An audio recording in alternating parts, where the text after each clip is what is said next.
اعوذ باللہ من الشیطان الرجیم بسم اللہ الرحمن الرحیم الحمد للہ رب العالمین الرابع فی قدمہ وحدوثہ فقالت العشائرة بقدم المعنى والحنابلة بقدم الحروف وقالت المعتزلة بالحدوث وهو الحق لوجوہ۔ بات ہماری چل رہی تھی کہ آیا خداوند متعال صفت کلام سے متصف ہو سکتا ہے یا نہیں۔ تو عرض کیا تھا کہ خداوند متعال صفت کلام سے متصف ہوتا ہے، اور مصنف نے اس بحث کو 4 مراحل میں تقسیم کیا تھا۔ پہلا مرحلہ تھا کہ اس صفت کو ثابت کیسے کرنا ہے، اور وہاں پر نتیجہ یہ لیا کہ یہ نقل سے ثابت ہوگا، اور نقل سے مراد یعنی آیات و روایات ہوتی ہیں۔ مثلا باب حدیث کا جو ترجمہ ہے احسن العقائد، اس کی جو پی ڈی ایف فائل کسی نے سینڈ کی ہے، تو اس پہ پینسل کے ذریعے کچھ جس بندے نے مطالعہ کیا ہوگا یا پڑھا ہوگا اس نے کچھ حاشیے لگائے ہوئے ہیں اس کے اوپر۔ تو دلیل سمعی کے اوپر اس نے لکھا ہوا تھا سنی ہوئی دلیل۔ تو درست ہے کہ سمعی کا معنی سنی ہوئی دلیل ہے، لیکن یہ ایک اصطلاح ہے، اس سے مراد ہوتا ہے کہ دلیل نقلی آیات و روایات، یعنی جب بھی کلام کے اندر کہا جائے کہ یہ دلیل سمعی ہے، یعنی مراد کیا ہے؟ قرآن و روایات۔ دلیل نقلی، دلیل سمعی، درست ہے کہ اس کا معنی لغت میں سنی ہوئی ہے، اور قرآن اور آیات سنی ہوئی دلیلیں ہی ہیں، درست ہے، لیکن فقط سنی ہوئی دلیل سے مراد یہ نہیں ہے کہ آپ جہاں سے جو بھی دلیل سنیں مثلا وہ دلیل سمعی کہلائے گی اس کے اندر آ کر۔ نہ، یہ علم کلام کی ایک اصطلاح ہے دلیل نقلی کے لیے، قرآن اور آیات کے لیے، کہ ایک دلیل عقلی ہے اور ایک دلیل سمعی ہے، اور دلیل نقلی ہے مثلا اس قسم کی مختلف تعبیریں استعمال کرتے ہیں۔ دوسرا مرحلہ جو ذکر ہوا تھا وہ یہ کہ کلام کی ماہیت کیا ہے، یعنی کلام کی حقیقت کیا ہے۔ تو وہاں پر یہ نتیجہ لیا تھا کہ کلام حروف و اصوات یعنی آوازوں کا مجموعہ ہے۔ کلام میں حروف پائے جاتے ہیں اور آواز ہوتی ہے، اس کو ہم کلام کہتے ہیں۔ اور جو اشاعرہ نے نظریہ دیا تھا وہ نظریہ باطل ہے۔ تیسرا مرحلہ جو آیا تھا وہ یہ کہ یہ جو صفت کلام ہے یہ محل چاہتی ہے، اور اس کا محل کون ہے۔ اس میں نتیجہ یہ لیا تھا کہ اس کا محل ذات الہی نہیں ہے بلکہ خارج از ذات ہے، کوئی نہ کوئی جسم واقع ہوتا ہے محل اس صفت کلام کا، اور مراد متکلم ہونے سے یعنی اوجد الکلام، فاعل الکلام کو متکلم کہتے ہیں خدا کے مرحلے میں، اور اس کے اوپر ہم نے بعض شاہد ذکر کیے تھے، دلیلیں ذکر کی تھی۔ چوتھا اور آخری مرحلہ جو ہمارا اس بحث کے اندر موجود ہے وہ یہ کہ آیا صفت کلام قدیم ہے یا حادث۔ یہ والی بحث ان ابحاث میں سے ہے کہ جس کی وجہ سے سینکڑوں بلکہ ہزاروں مسلمانوں کا خون ہوا ہے۔ مأمون کے دور میں اہل حدیث اور معتزلہ کے درمیان جنگ تھی۔ معتزلہ قائل تھے کہ قرآن مخلوق ہے اور حادث، اور اہل حدیث قائل تھے کہ قرآن قدیم ہے۔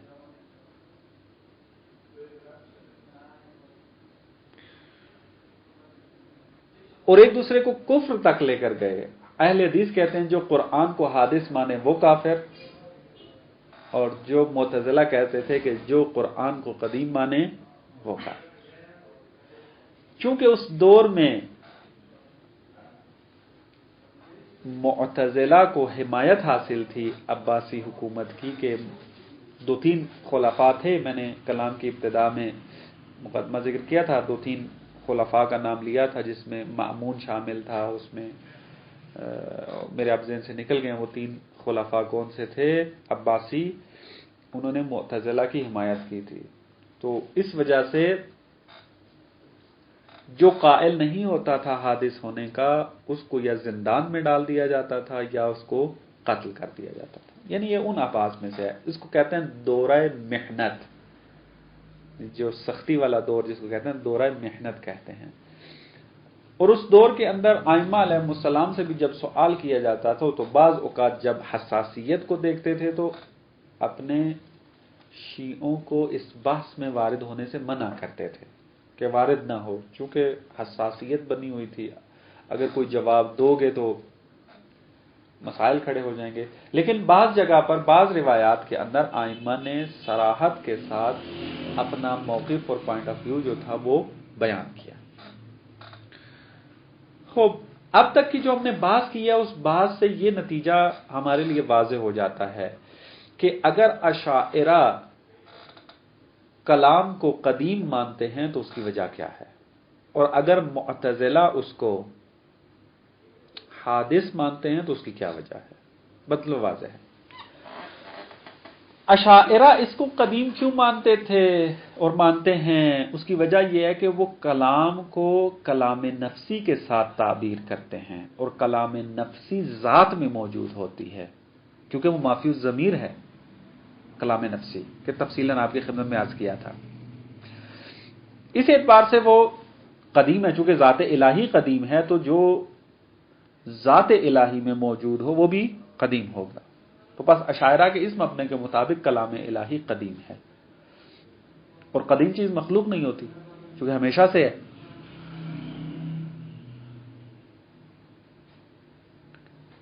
دوسرا قول جو سامنے آتا ہے وہ یہ کہ حنابلہ حنبلیہ یہ قائل تھے کہ کلام حرف اور صوت کو ہی کہا جاتا ہے، لیکن ان کا ایک مبنا یہ تھا جو ہم نے تیسرے مرحلے میں پڑھا کہ اگرچہ کلام حرف ہی ہے، حروف کا مجموعہ ہے، لیکن یہ حروف قائم بذات الہی ہیں. پس جب قائم بذات الہی ہیں تو نتیجہ کیا نکلے گا؟ نتیجہ نکلے گا کہ پس کلام جو ہے وہ قدیم ہے. پس اشاعرہ اور حنابلہ میں یہاں پر اتفاق پایا جاتا ہے کہ صفت کلام قدیم ہے، لیکن اختلاف کہاں ہے؟ تفسیر میں ہے. وہ کہتے ہیں کہ کلام نفسی کو کہتے ہیں، اور یہ کہتے ہیں کلام وہی عرفی معنی میں کہ حروف کے مجموعے کو کہتے ہیں. تیسرا قول کے جو حق قول ہے وہ یہ کہ کلام حروف کا مجموعہ ہے، لیکن خدا کو جب ہم متکلم کہتے ہیں تو اس کا معنی یہ کہ خدا کسی چیز میں آواز کو ایجاد کرتا ہے. تو اس کا مطلب کیا ہے کہ آواز کو ایجاد کرتا ہے؟ اس کا مطلب یہ کہ پہلے نہیں تھا یہ وہ آواز، وہ حروف موجود نہیں تھے، بعد میں ایجاد کیے ہیں. تو اس اعتبار سے کلام جو ہے وہ صفت حادث بنے گی. جب صفت حادث ہے تو یہ زائد بر ذات ہوگی، یعنی صفات فعل میں سے ہوگی، نہ کہ صفات ذات میں سے. بات واضح ہے؟ بس یہ اختلاف ہے. یہاں پر پھر تقریباً 5 دلیلوں کو ذکر کرتے ہیں جناب فاضل مقداد کہ کلام اگر قدیم ہو تو کیا کیا قباحتیں لازم آتی ہیں. پہلی دلیل جو یہاں پر ذکر کرتے ہیں وہ یہ کہ اگر ہم کلام کو قدیم مان لیں تو تعدد القدماء لازم آئے گا. ایک قدیم خدا ہو جائے گا اور دوسرا قدیم کیا ہے؟ کلام ہو جائے گا. اور توحید کی دلیلیں تعدد قدماء کو باطل کرتی ہیں. اس تفصیل میں نہیں جانا چاہتے، ابھی ہم متکلموں سے بات کر رہے ہیں. جب آپ فلسفے میں جائیں گے تو یہ باتیں وہاں پر ہوتی ہیں. ابھی ہم متکلم بن کے متکلمین کی فکر کے مطابق باتیں کر رہے ہیں. تعدد القدماء لازم آئے گا، اور تعدد القدماء یعنی چونکہ قدیم ہونا متکلم کے نزدیک خدا ہونے کے برابر ہے، تو خدا چونکہ قدیم ہے، اگر کلام کو بھی قدیم مانا تو اس کا مطلب ہے 2 خدا کے قائل ہو گیا، 2 قدیم کے قائل ہو گیا. تعدد القدماء لازم آئے گا، اور توحید کی دلیلیں اس بات کو رد کرتی ہیں. بس پہلی دلیل تعدد القدم، ایک خدا قدیم ہے، دوسرا کلام قدیم ہے. وہ فلسفے کی روح سے ہماری بات ہوئی تھی. اگر کلام کی روح میں آپ بات کرتے ہیں تو کلامی جو ہیں اس کو قدیم نہیں مانتے.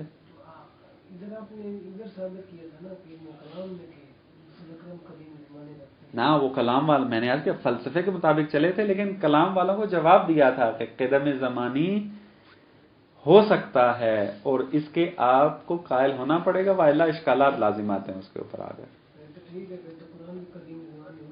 کس کا قدیم ہو سکتا ہے؟ چونکہ ایک دلیل نہیں ہے نا، یہ ایک دلیل، 5 دلیلیں ہیں. ایک دلیل یہ دی گئی ہے، اگر یہ رد بھی ہو جائے تو مشکل نہیں ہے، ابھی 5 دلیلیں ہم نے دینی ہے. کوئی ایک دلیل تو ٹھیک ہوگی اس میں آگے بات کرنا ہے کہ متکلمین کے نزدیک یہ دلیل ٹھیک ہے، ان کی اصطلاحات کے مطابق، ان کی فکر کے مطابق، کوئی مشکل نہیں ہے اس کے اندر. دوسری دلیل یہ دیتے ہیں کہ کلام چونکہ مرکب ہے حروف و اصوات کا،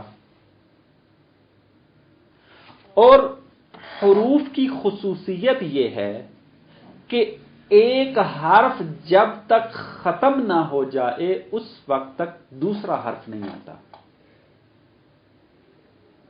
ایسے ہی ہے جب آپ گفتگو کرتے ہیں تو جب آپ کہتے ہیں کہ زید، میں بول رہا ہوں یہ بھی ایک مثال ہے، لیکن یہ چونکہ تیزی سے بول رہا ہوں اس لیے میں ذرا ایک جملے کو محور بنا کے کہنا چاہتا ہوں. آپ کہنا چاہتے ہیں کہ زید قائم ہے، تو یہ پورا جملہ کب آپ اگلے بندے کو ادا کر کے بتا سکتے ہیں؟ کہ جب زید کے جو حروف ہیں وہ ختم ہوں گے، اور پھر آپ جا کر کہیں گے کہ زید قائم کا لفظ لے کر آئیں گے. پھر قائم کا جب لفظ ختم ہوگا تو ہے کا لفظ آئے گا. وہ جب ختم ہوگا تب مخاطب آپ کا سمجھے گا کہ زائد کھڑا ہے. پس حرف کی حقیقت ایسی ہے کہ جب اس کو ادا کیا جائے، جب تک پہلا حرف ختم نہ ہو جائے دوسرا حرف وجود میں نہیں آتا. یہ حرف کی خصوصیت ہے. مثلا اس کی ایک مثال ہمارے پاس کیا ہے؟ مثلا آپ حرکت لے لیں. آپ جب پہلا قدم اٹھاتے ہیں، درست ہے، حرکت کے اندر، یا حرکت کی مثال نہیں، مثلا زمانے کی مثال لیں آپ. مثلا جب جمعہ ختم ہوگا تو ہفتہ آئے گا. زمانہ جو ہے وہ غیر مستقر ہے، استقرار نہیں ہے اس کے اندر. اسی طرح حرکت بھی ہے کہ حرکت کا ایک جز ختم ہوگا تو تب جا کر دوسرا جز آئے گا. حرف بھی اسی میں سے ہے. تو کہتے ہیں اگر حرف کو قدیم مان لیا جائے تو قدیم میں تو عدم آتا ہی نہیں ہے. قدیم معدوم نہیں ہوتا، کیونکہ معدوم اگر ہو جائے، قدیم سے پہلے اگر عدم آ جائے یا قدیم کے بعد جو ہے وہ عدم آ جائے تو وہ حادث ہے. قدیم کہتے ہی اس کو ہے تو جو ازلی و ابدی ہوتا ہے. تو پس اگر آپ حروف کو قدیم مانتے ہیں تو اس کے اجتماعی نقیضین لازم آئے گا. کیوں؟ حروف کو آپ قدیم مان رہے ہیں، لیکن حروف کی حقیقت یہ ہے کہ جب تک پہلا حرف معدوم نہ ہو جائے اس وقت دوسرا حرف نہیں آتا. تو اس کا مطلب ہے اگر آپ کلام کرنا چاہتے ہیں، حرف ایجاد کرنا چاہتے ہیں، بولنا چاہتے ہیں، یعنی حروف کو لانا چاہتے ہیں، تو یہ کیا ہے؟ پہلا حرف جائے گا تو دوسرا حرف آئے گا. تو اس کا مطلب ہے کہ پہلا حرف مسبوق دوسرا حرف جو ہے مسبوق بالعدم ہے، اور مسبوق بالعدم حادث کی علامت ہوتی ہے. پس دوسری دلیل اجتماعی نقیضین ہے، یعنی ہو ہی نہیں سکتا کہ کلام جو ہے وہ قدیم ہو. تیسری دلیل دیتے ہیں کہ اگر کلام قدیم ہو جائے تو خدا کا جھوٹ ہونا لازم آئے گا، جھوٹا ہونا لازم آئے گا. اور خداوند متعال جھوٹ نہیں بولتا، چونکہ جھوٹ قبیح ہے، اور قباحت اور قبیح جو ہے وہ خدا منزہ ہے اس سے. کیسے جھوٹ ہونا لازم آئے گا؟ مثلا آپ کہتے ہیں قرآن کلام الہی ہے، اس کا مطلب ہے قدیم ہے، اس کا مطلب ہے ازل سے موجود ہے. تو قرآن کے اندر خدا فرما رہا ہے کہ انا ارسلنا نوحا الی قومہ، ہم نے گزشتہ زمانے میں جناب نوح کو اس کی قوم کی طرف بھیجا. جناب نوح ازل سے ہیں یا خاص زمانے میں آئے ہیں؟ خاص زمانے میں آئے ہیں. تو قرآن ازل سے موجود ہے. تو اس کا مطلب ہے کہ قرآن اگر ازل سے موجود ہے تو یہ آیت اس وقت موجود تھی کہ جب ابھی نوح پیدا ہی نہیں ہوئے تھے. تو اس وقت قرآن کے اندر آیا ہوا ہے کہ ان ارسلنا نوحا الی قومہ، ہم نے نوح کو اس کی قوم کی طرف بھیجا. تو نہ نوح تھا نہ اس کی قوم تھی، تو بھیجا کہاں پہ؟